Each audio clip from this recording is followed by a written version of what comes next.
BP షుగర్లు పెరిగి ఒక్కసారి ప్రమాదం సంభవించిందని, అన్ఎక్స్పెక్టెడ్గా హార్ట్ స్ట్రోక్ వచ్చిందనో లేకపోతే పెరాలసిస్ స్ట్రోక్ వచ్చిందనో ఇతరితర కారణాలతో హాస్పిటల్ తీసుకెళ్తే వెంటనే ఐసీయూలో జాయిన్ చేయాలి. దీనికి హార్ట్కి సంబంధించినటువంటి ముప్పు ఉంది, లేదా బ్రెయిన్కి సంబంధించినటువంటి ముప్పు ఉంది, లేదా కిడ్నీకి సంబంధించినటువంటి ముప్పు ఉందని డాక్టర్లు చెబుతూనే ఉంటున్నారు.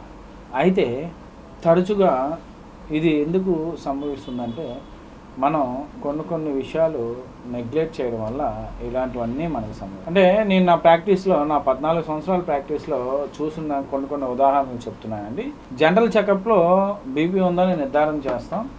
2-3 రోజుల తర్వాత బీపీ రెగ్యులర్గా ఈ 2 రోజులు చేయించుకోమంటే చాలా అలసత్వం వహిస్తున్నారు. దీనికి కారణం ఏంటంటే మీకు ఉన్నటువంటి పని ఒత్తిళ్ళు లేదా సమయం సరిపోకపోవడం వల్ల ఇలాంటి వీటిని నెగ్లెక్ట్ చేస్తూ ఒక్కసారిగా ఆరోగ్యానికి ముప్పును తెచ్చుకునే వారి సంఖ్య ఎక్కువగా ఉన్నది. దయచేసి చెప్తున్నాను, మీ దగ్గర సమయం లేదనో, లేకపోతే డాక్టర్ దూరంగా ఉన్నారనో, లేకపోతే హాస్పిటల్కి వెళ్తే మాకు భయమనో మీరు బీపీని కానీ షుగర్ని కానీ నెగ్లెక్ట్ చేస్తే తర్వాత మీరు ఎప్పుడైనా సరే గుండె లేదా బ్రెయిన్ లేదా ఆర్గాన్ ఫెయిల్యూర్స్కి దారి తీస్తారండి. బీపీ వల్ల కిడ్నీకి ముప్పు ఉంటుందండి, హార్ట్కి ముప్పు ఉంటుంది, బ్రెయిన్కి ముప్పు ఉంటుంది.